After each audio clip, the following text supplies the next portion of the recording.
YouTube? Back at it again with another banger video. This time we're taking a look at the Super Friends comic number 6 from 1977.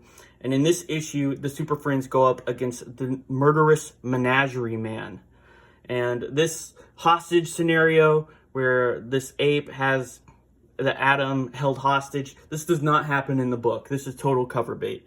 But there are a lot of funny instances in this book, which is why I wanted to show it. Menagerie Man, he looks like the Phantom mixed with Bawana Beast with a Waluigi mustache.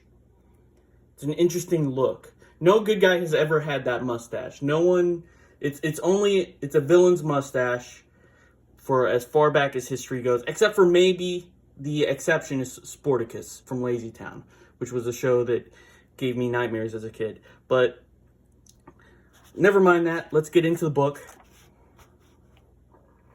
So in this issue, it starts off with this title page where Melvin says, "Zonkers! The Menagerie Man has conjured up more animals to fight us." And a special guest star, the Atom. So Menagerie Man, he can summon animals. That's his power. And it starts off at a charity basketball game in Gotham City, the Gazelles versus the Cheetahs. And I guess they never change out of their outfits. The Super Friends, the Melvin and Wendy, they're always wearing the same clothes. Like, I guess, is that Melvin doesn't really care about like a secret identity or anything. Like, he's supposed to be a superhero, but he never takes off his outfit, and he has a big M on his chest, and he's called like Super Melvin. Isn't that his real name? Like, his superhero name and his real name are the same. He also has a girl's haircut, which, I mean, just look at that bob. Melvin and Wendy go to the same hairdresser.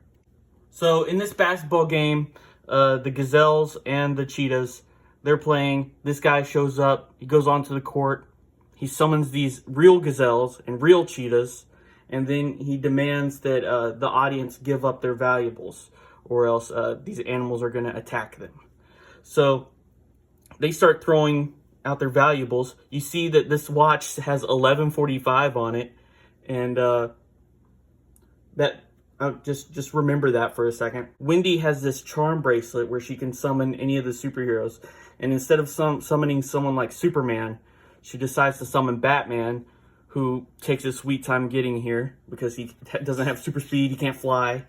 He's got to swing on his bat rope. You see, it's nighttime. So this is 11:45 p.m. that they're having this charity basketball game, which seems a little bit late to me to be having a basketball game, especially in Gotham City, where if you go out past like 8 p.m., you're definitely getting mugged. But Batman shows up finally. He takes off his cape, and he uses it to fight the Cheetahs. Menagerie Man, he decides he has to make his escape. So the animals disappear, and so does he. And this is our first like funny word balloon. Wendy says, "That was just the way he made the animals appear, Batman." And Melvin says, "Say, what was that big dog doing here?" And you see like a dog run away. And Batman says, "Who cares? We should be worrying about those wild beasts, not a tame pooch." So he just like, and you see it kind of hurts Melvin's feelings a little bit. But they decide they need to summon the rest of the Justice League to show up, and so that they can work on this case. They can figure out who this guy is. And the Atom is a guest star. So after they explain like what's happened, what went on at the basketball game, they get a call from Commissioner Gordon, and he tells the Super Friends that the Menagerie Man has struck again. He says he hit the Big Dipper nightclub. Menagerie Man used bears to rob them.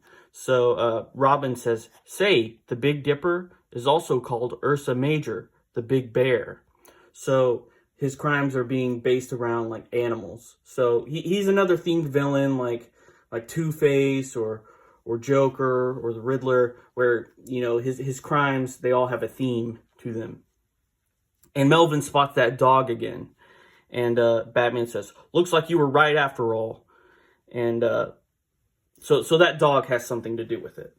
So since this guy's animal themed, they decide that his next crime is probably going to have something to do with animals. So they decide to stake out any place that they think might be likely that he might strike. So Superman says, let's pick likely targets and stake them out.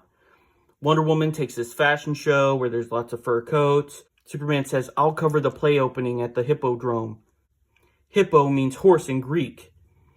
And Robin should have said, hippo also means hippopotamus in English. He hears the word hippo and his mind automatically goes to, oh, hippo means horse. He must be after horses. Like, has Superman never heard of a hippopotamus? He's got all these animals from like different planets living at his house. He's got this zoo inside the Fortress of Solitude, but he doesn't know what a hippo is. Did they not teach that in Kansas schools? So Melvin, Wendy, and the Atom, they go to the Palace of the Gems. It's like this museum where they're showing off these cat's eye jewels. And Menagerie Man, he shows up. And the Atom, he shrunk down. He's going to sneak attack him. But we see that Menagerie Man has this button on his belt that he presses that makes these animals appear. And that also makes the Atom grow big. Like, he turns back into Ray Palmer. So the Atom, he shrinks back down, he attacks Menagerie Man, and he hits this button on his belt, which makes all the animals disappear. And he says, just as I thought, that was the compartment for the lions. And he's like, so you figured it out? Yes, you would. It seems I must effect a swift retreat. And he shrinks down just like the Atom. And that dog is his getaway. So when they see that dog running away from each like scene of the crime, Menagerie Man is like riding the dog. So he gets away. The Super Friends, they have another meeting where the Atom, he explains how he got his powers from a white dwarf star that he had run experiments on. And he says that maybe Menagerie Man had found a piece of this same star, this white dwarf star, and that's how he's using it to shrink down these animals and to shrink himself down and sneak into these places.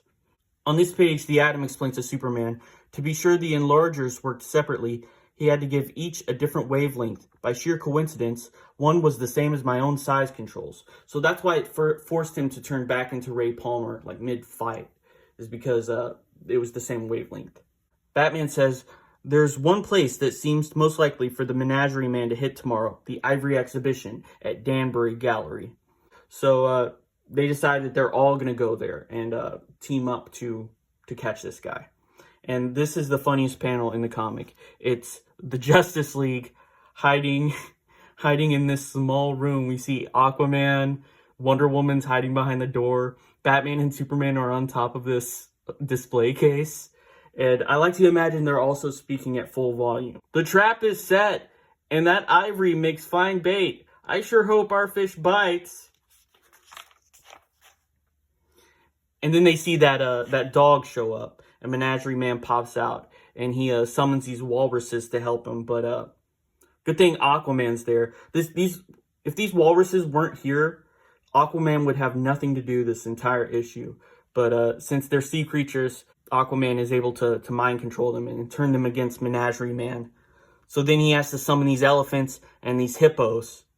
Superman sees those hippos and he's like, what the hell are those? Superman and Wonder Woman, they beat up the elephants. Aquaman shoulder slams one of the hippos. And Batman and Robin, they use some bondage techniques that they learned from Wonder Woman to tie up this hippo. That is shit! I like to bind, I like to be bound! Okay, and this whole issue, we've seen Marvin and we've seen Wendy. Where's Wonder Dog? So Menagerie Man, he hops on his getaway dog, and as he's running out, they bump into Wonder Dog, and it's a dog-on-dog fight. And you can see this it's funny seeing this like realistically drawn dog next to the cartoony dog, and seeing like they live in like the same world. And then we see the Atom beating up Menagerie Man in a micro fight. And then this is the last page where the Atom says that he was really there to test out how Marvin and Wendy would do on their own. And he says that they did such a good job on this case that they're going to be real members of the Justice League now. They're graduating. and they get to be real members now. And in this teaser for next issue, it says introducing the new Super Friends, Zan and Jaya and Gleek. So those are the replacements. But Marvin and Wendy are being replaced is basically what that says. I came across this comic. I thought it was funny. I thought it would be something fun to share on the channel. If you enjoyed this video, please press like, smash that subscribe button, and I'll see you in the next one. Thanks for watching. Bye.